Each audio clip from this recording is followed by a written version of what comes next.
दिल्ली निर्वाचन पर आज सरुछि प्रचार शेष दिन में जमुछि हेवीवेट नेता प्रचार। फेब्रुआरी 5 तारिख में भोटर बाछिबे नेता और सरकार। भोट पर दिल्ली में मोट 13,766 मतदान केन्द्र व्यवस्था। सोनिया गांधी राष्ट्रपति को बिचारी महिला कहवा मंतव्य को नहीं सरगरम राजनीति।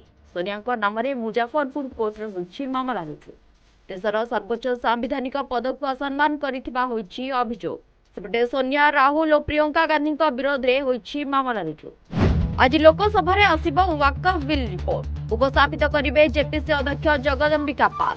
संसद को आसी लोकसभा बाचस्पति ओम बिरला को भेटी जगदम्बिका पाल। उभय इंग्राजी और हिंदी में गृह में आगत हो रिपोर्ट। फेब्रुआरी उत्तर महापारद रेकर्ड भांगुछि ताती।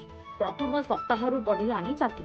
दिन तापमात्रा 35 डिग्री पार। आभ्यंतरीण ओडिशा समेत उपकूल ओडिशा रे वृद्धि पाइबा तापमात्रा। आंचलिक पाणीपाग केन्द्र करिछि पूर्वानुमान।